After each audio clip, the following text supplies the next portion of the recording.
අපේ බයිබල් පන්තිය. ප්‍රේමවන්ත දරුවනි, අප සමිධානන් වහන්සේගේ ජීවන වෘතාන්තය පිළිබඳව දැනගන්නට අපට තිබෙන්නේ ඔවුන් වහන්සේ පිළිබඳව ලියන ලද ලියවිලි තුළයි. එකී ලියවිලි අතර ජ්වාම්තුමාගේ ශිවාරංචිය ඉතා වටිනා ලියවිල්ලක්. එහි වදන් අපට රැගෙනේන යථාර්ථවාදී දැක්ම හරි අපූරුයි. පෙනෙන දැනෙන වචනවලට වඩා මෙම ලියවිල්ලෙහි ගැඹුරු තේරුමක් ඇති බව දැන් ඔබ දන්නවා. අපි සති ගණනක් තිස්සේ බැවින් භාවනා කරමින් උන්නේ කානාහි සරණ මංගල්‍යයයි. කානාහි සරණ මංගල්‍යය පිළිබඳව විවිධාකාර වූ තේරුම් ගැනීම, විවිධාකාර වූ විශ්ලේෂණයන් මා ඔබ සමග සාකච්ඡා කළා. ඒ විවිධ දෘෂ්ටිකෝණයන් තුළින් බලන්න උත්සාහ කළා. දැන් අපි බයිබලීය ශාස්ත්‍රීය දැක්මකින් දුටු එම සිදුවීම සාමාන්‍ය ජීවිතයේ යම් යම් තැන්වලට අදාළ කර ගනිමින් අද දවසේදී සාමාන්‍ය වූ විශ්ලේෂණයකට මා ඔබව යොමු කරනවා. කානාහි සරණ මංගල්‍යය. ඒ බැලූ බැල්මට දකින දැක්මට අපට වැටහෙන්නේ සාමාන්‍ය මිනිස් ජීවිතයේ ඊටාම වැදගත් අවස්ථාවක් හැටියටයි. මගුල් ගයක් කියන්නේ එහෙම තැනක්.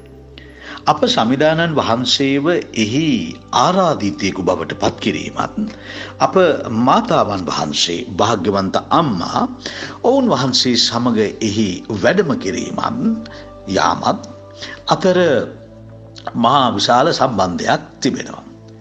එහි පෙනෙන අපූර්වතම දැක්ම වන්නේ මා ප්‍රේමවන්ත දරුවනි හරි අපූරු තේරුම් ගැනීමක්.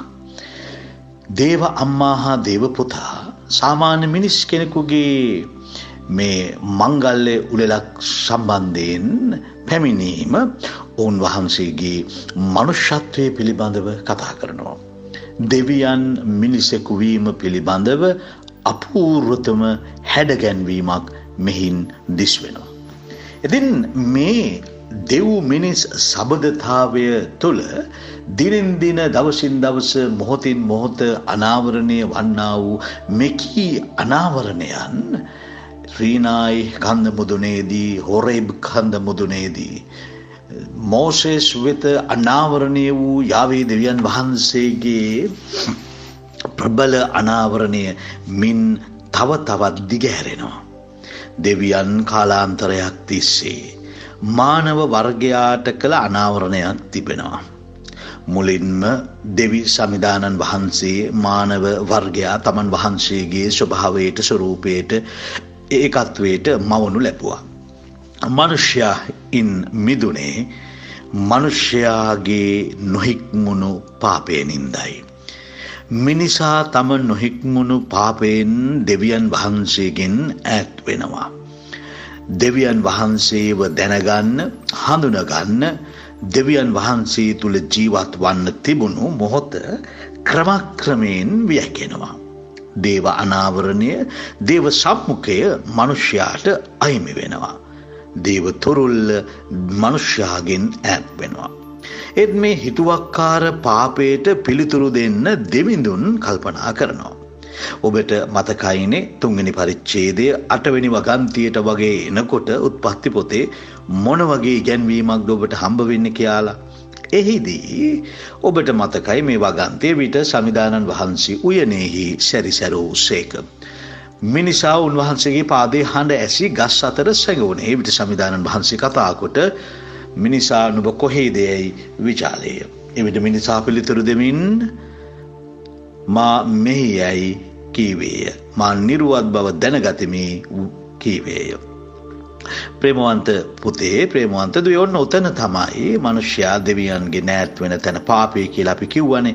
එක් දවසක ඒ පිළිබඳව අපි සක්සුදක්ෂේ පැහැදිලිව අවබෝධ කරගත්තා මට මතකයි.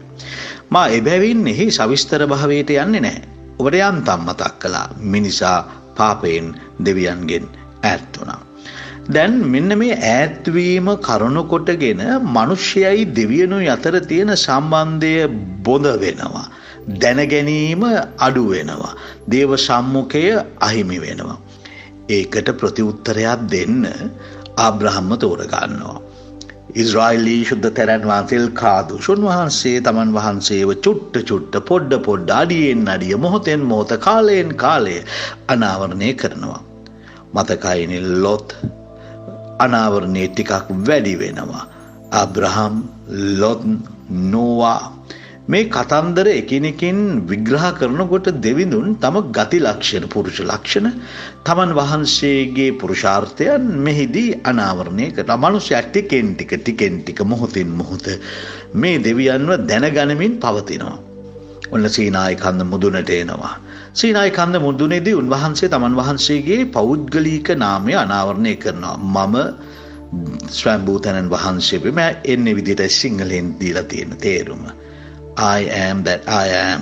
මම දෙවියන් වෙමි. එතකොට මෙන්න මේ විදිහට සරණකොට, මෙන්න මේ විදිහට දේවල් ක්‍රියාත්මක වෙනකොට දෙවි සමිඳුන් මොහොතෙන් මොහොත ඉතිහාසයේ යම් තැන්වලදී තමන් වහන්සේව අනාවරණය කරපු හැටි අපි දැක්කා. එහිදී අවසාන අනාවරණය, උන්වහන්සේ තමන් වහන්සේව ප්‍රබල ලෙස අනාවරණය, උත්තරීතර ලෙස අනාවරණය කරපු තැන ජේසුස් ක්‍රිස්තුන් වහන්සේ. දැන් උන්වහන්සේ මානව රූපයගෙන විවාහ මංගල්‍යයකට පැමිණීමෙන් කුමක් නම් අනාවරණය කරන්නේද? දෙවිඳුන්ට මානව රූපේ සතුට, දෙවිඳුන්ට මානව රූපේ දුක, දෙවිඳුන්ට මානව රූපයේ වේදනාව, සිනාව, මේ සියල්ලම පොදු ලෙස විඳින්න පුළුවන් බව නොවේද ඉන් කියන්ට උත්සාහ කරන්නේ. තවත් විදිහකින් කියනවා නම් මා ප්‍රේමවන්ත දරුවනේ, අප දෙවිඳුන් පාවුලුගේ භාෂාවෙන් කිව්වොතින් ස්වර්ගය බදාගෙන සිටිය යුතු වස්තුවකයයි නොසිතා අප හා සමාන මිනිස් කෙනෙකු වූ සේක. අප හා සමාන මිනිස් කෙනෙකු වන්නට අප සමිධානන් වහන්සේ බැවින් මෙන්න මේ විදිහට කානාහි සරණ මංගල්‍යයේ උලෙලේදී තමන් වහන්සේව පොදු මානව අත්දැකීමක් ඇතුලේ අනාවරණය කරනවා. මෙයින් අපට ලැබෙන ප්‍රායෝගික පාඩම මොකක්ද? මින් අපට ලැබෙන ප්‍රායෝගික පාඩම වන්නේ මා ආදරණීය දරුවනේ, අපි හැම මොහොතකම නිහතමානීව දේව අනාවරණය වෙමින් අප එකිනෙක සහෝදරයා කෙරෙහි බැගෑපත් සරල සිතින් ජීවත් විය යුතු බව නොවේද? අනිත් අයගේ දුක වේදනාව කඳුලට සංවේදී විය යුතු බව නොවේද? තව විදිහකින් කිව්වොතින් මගේ වේදනාව මට දරන්න අමාරු වගේම අනිත් කෙනාගේ වේදනාව අනිත් කෙනාට දරන්න අමාරුයි. මම කැමති මගේ වේදනාවට කවුරු හරි කෙනෙකු ඇවිදින් උදව් වෙනවට. අනුන්ගේ බඩගින්න මගේ බඩගින්න වෙන්න ඕන. අනුන්ගේ වේදනාව මගේ වේදනාව වෙන්න ඕන. අනුන්ගේ බලාපොරොත්තු කඩවීම මගේ බලාපොරොත්තු කඩවීම වෙන්න ඕන. ඒකේ තේරුම එන්නේ ඒ වේදනාත්මක ඍණාත්මක අත්දැකීම මං චුට්ටක් දැනෙන්න ඕන. එතකොට ඒකට ප්‍රති උත්තරයක් දෙන්න. බඩගින්නට යමක් කන්න දෙන්න, පිපාසාවට බොන්න දෙන්න, නිර්වස්ත්‍රකමට අඳින්න දෙන්න, සිරගත වූ විට බලන්න යන්න. මෙන්න මේ නිහතමානීත්වය අතිශයින් වැදගත් වෙනවා. දැන් බලන්න උන්වහන්සේ කානාහි සරණ මංගල උලෙලේදී ඔය දේව සැලැස්මේ හා දේව ධර්මික කොටස් පොඩ්ඩක් පැත්තකට දැම්මොතින් උන්වහන්සේ සාමාන්‍ය මිනිස් කෙනෙකු මෙන් හැසිරෙනවා. උන්වහන්සේ කනවා, උන්වහන්සේ එහි පානය කරනවා, උන්වහන්සේ හිනා වෙනවා, සතුටු වෙනවා. මේ සියල්ලම මිනිස්යාගේ මානව අත්දැකීම්. මගේ ආදරණීය දරුවෙනි, මේ මානව අත්දැකීම ඇතුලේ දෙවි සමිධානන් වහන්සේසේ පුංචි වීමෙන්, කුඩා වීමෙන්, අප මෙන් වීමෙන්, පාපේ හැර අප හා සමාන වීමෙන් මේ මානව පද්ධති අත්දැකීම් හොඳ හැටි විඳ බව අපට කියලා දෙනවා. මානව පද්ධති අත්දැකීම් හොඳ හැටි විඳ බව අපට කියා දෙනවා. එතකොට අපේ දුක වේදනාව දන්න දෙවි කෙනෙකු, අපේ කඳුල දන්න දෙවි කෙනෙකු ඉන්න බව මේ කානාහි සරණ මංගල උල්ලේදී අපට පැහැදිලි වෙනවා. අපේ ජීවිතයේ ඕනෑ එපාකම්, අපේ ජීවිතයේ හරි තැන් වැරදි තැන් මේ හැම දෙයක්ම උන්වහන්සේ දන්නවා. මනුස්ස මට්ටමින් වරදින හැම තැනක්ම උන්වහන්සේ දන්නවා. මනුස්ස මට්ටමින් එපා වෙන හැම තැනක්ම උන්වහන්සේ දන්නවා. එබැවින් ඔබට කියන්ට අදහස් කරන කාර්යය නම් කිම? මම මේන් අදහස් කරන්නේ මගේ ආදරණීය දරුවෙනි වෙන මොකුත් නෙමෙයි. මම මේන් අදහස් කරන්නේ උන්වහන්සේට පුළුවන්කාරකම තියෙන බවයි, හැකියාව තිබෙන බවයි මේ කටයුත්ත තුලදී මනුස්ස වැටීම් වලට හරි උත්තර දෙන්න. අපි ඔන්න දැන් උන්වහන්සේ මේ සරණ මංගල්‍ය උළෙලට යාම පිළිබඳව ප්‍රායෝගික තලයකින් දැක්ක හැටි. අපි දැන් දේව මාතාවන් වහන්සේව මෙහිදී තව චුට්ටක් අධ්‍යයනය කරමු ප්‍රායෝගික තලයෙන්. භාග්‍යවන්ත අම්මා මෙහිදී කුස්සිය බාරවයි ඉන්නේ. කුස්සිය කියලා කියන්නේ ගෙදරක කොඳුනාරටිය. ඔබේ පෞල් ජීවිතයේ කුස්සිය, ඔබේ පෞල් ජීවිතයේ කොඳුනාරටිය, කතෝලිකයෙක් හැටියට, ක්‍රිස්තියානිකාරයෙක් හැටියට, සභා සම්ප්‍රදායේ ඉගැන්වීම හැටියට මම හිතනවා බාර දුන්නොතින් හොඳයි කියලා දේව අම්මාට. ඔබේ ගෙදර කුස්සිය බාර දෙන්න ඕන කාලේ බත් හැලියේ මුට්ටියේ බත් ඉදෙන්න බත තිබේද? වට්ටිය දාලා තියෙන එළවලු හෙට ඇද්ද? ෆ්‍රිජ් එකේ තියෙන යම් යම් ආහාර වර්ග තව දවස් කීයකට තියෙනවද? ඒවා නිම වෙන්න ළඟද? ඉවර වුණොත් මොකද වෙන්නේ? මේවනේ අපේ ප්‍රශ්න. එන්ටම කතන්දරේ දික් වෙනවා. එන්ටම හරි ගැඹුරු තලයක මේක තියෙනවා. එන්නම මේ කතන්දරේ හරි අවුල් වෙනවා. මේ වෙනකොට අපේ ජීවිත අවුල්, රටේ පවතින විවිධාකාර තත්වයන් එකී අවුල් භාවය දෙගුණ තෙගුණ කර තිවුර කරනු ලබනවා. සමහර දෙමව්පියන්ට, සමහර දරුවන්ට ආහාරය පිළිබඳව, තමන්ගේ අධ්‍යාපනය පිළිබඳව ගැටලු.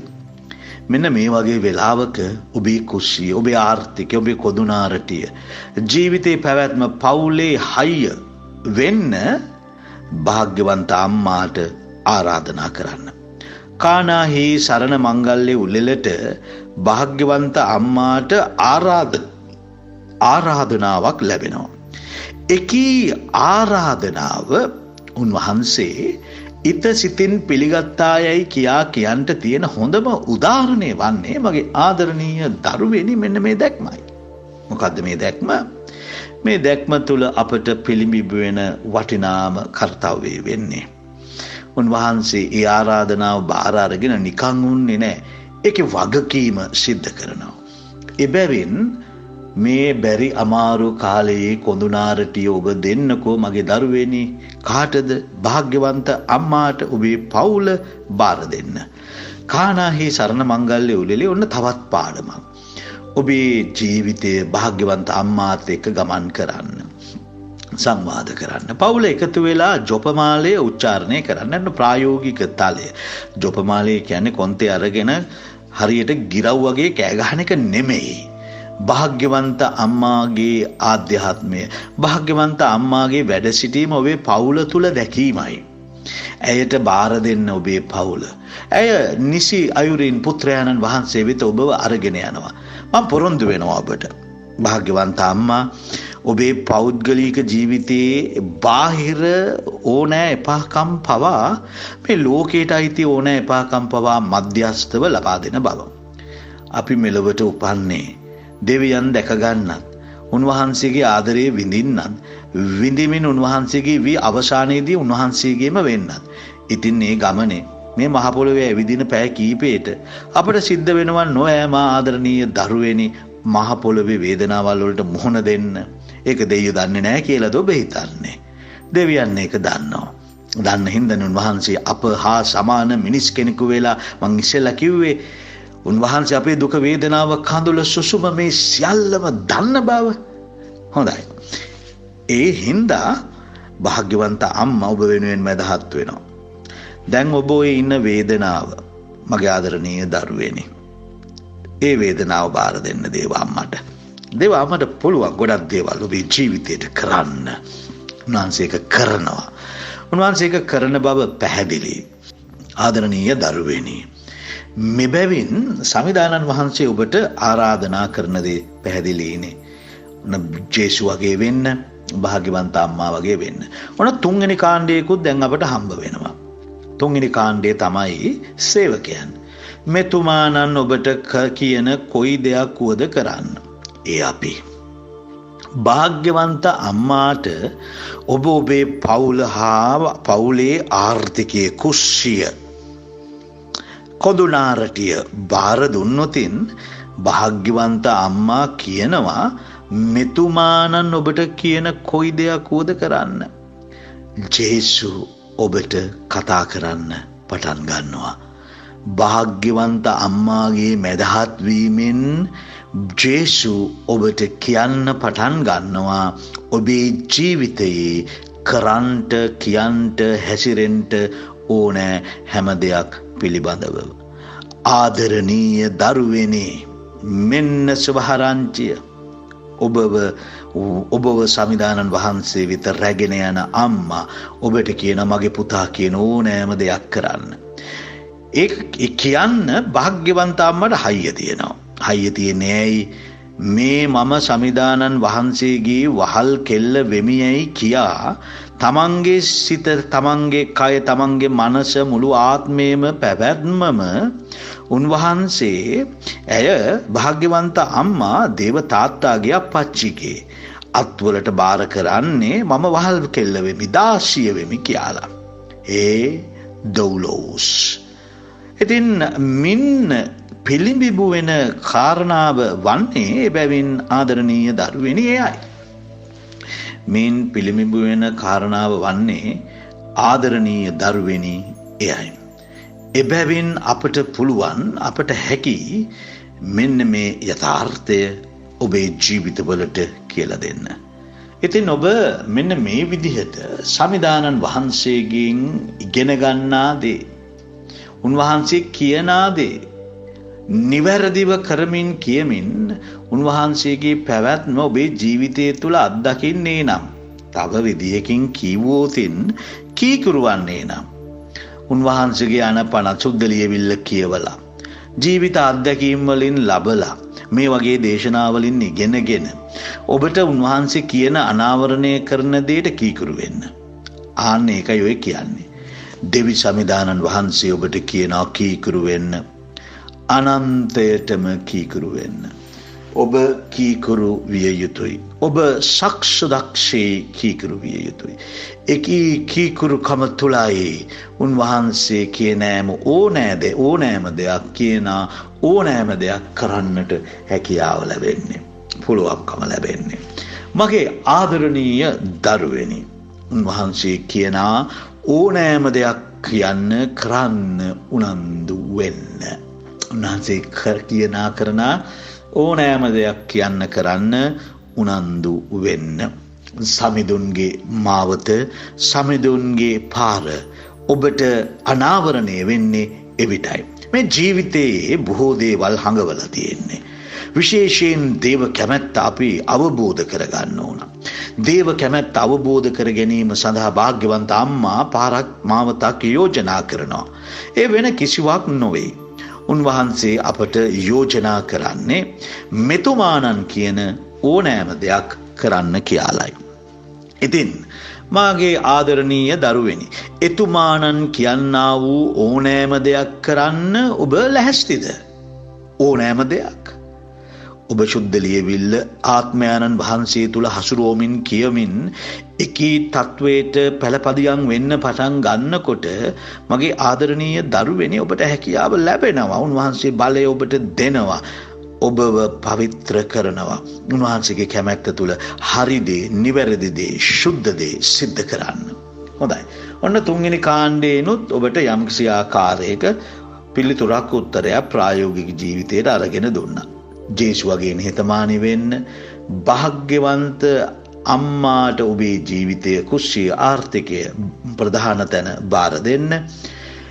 ඈ කියන පිළිවෙලට ඕනෑම දෙයක් කරන්න සමිදානන් වහන්සේගේ කතාවෙන් අපට දැනෙන ලෙස කීකරු වන්න, අර සේවකයන් වගේ උත්සාහවන්ත වන්න. ඉතින් මෙන්න මේ වගේ වෙන්නයි සමිදානන් වහන්සේ ඔබට කානාහි සරණ මංගල්‍යයේ පිළිබඳව සිදුවීමෙන් උගන්වන්නේ. දැන් මාසයකට වඩා අධික කාලයක් සති 4ක වගේ කාලයක් අපි එහි නතර වී විවිධ දෘෂ්ටි කෝණයන්ගින් එළඹ ඒ දෙස බැලුවා. ඉතින් ඒ දෙස බලා අපිට පුළුවන්කාරකම ලැබුණා ප්‍රේමවන්ත පුතේ ප්‍රේමවන්ත දුවේ ඔවුන් වහන්සේව අපේ ජීවිතයේ විවිධාකාරයෙන් අත්දැකීම් ඇතුලේ අත්දකින්නට පුළුවන් බව තේරුම් ගන්න. කානාහි සරණ මංගල්‍ය එසේ ලෙහෙසි පහසු සිදුවීමක් නොවේ. ඒ ගැලවීමේ සුභාරංචියේ පළමු දේව බල ප්‍රකාශනයයි. උන්වහන්සේ තමන් වහන්සේගේ දේව බල ප්‍රකාශනයන් ආරම්භ කළේ ඊයින්යයි අප මීට පෙර ඉගෙන ගත්තා. ඒ ඓතිහාසික විවරණයන් අපි සිද්ධ කළා. එහි ගැඹුරු තලයන් අපි අධ්‍යයනය කළා. අපිට පුළුවන් වුණා විවිධ සලකුණු ඔස්සේ එකී සිදුවීම විග්‍රහ කරගන්න. හොඳයි එහෙමනම් ආදරණීය දරුවනි, මේ කානාහි සරණ මංගල්‍ය පිළිබඳ ඉගැන්වීම එබැවින් ඔබේ ජීවිතයේ බරපතල අත්දැකීමක් හැටියට බාර ගන්න. කානාහි සරණ මංගල්‍ය ඔබේ ජීවිතයේ සරණ මංගල්‍ය කොට ඉතසිතින් බාර ගන්න. ඒක ඇතුලේ තියෙන අත්දැකීම ඔබේ ජීවිතයේ අත්දැකීම් බවට පත් කර ගන්න. තවත් දිනක තවත් දවසක මෙකී සුභාරංචියේ බරපතල අත්දැකීම් ඔබත් සමග බෙදා හදා ගන්න මම උත්සුක වෙනවා. එකී බෙදා හදා ගැනීම වලට දේව මාලිගාව පවිත්‍ර කිරීමේ සිදුවීමයි ලබන සුමානේ අපි කතා කරන්න හිතාගෙන ඉන්නේ. ඉතින් ආරාධනා කරනවා එකී සිදුවීමේ දේව ධර්මික ඓතිහාසික හා තේමානුකූල ඉගැන්වීම ඉගෙන ගැනීම සඳහා මාත් එක්ක එකතු වෙන්න කියලා.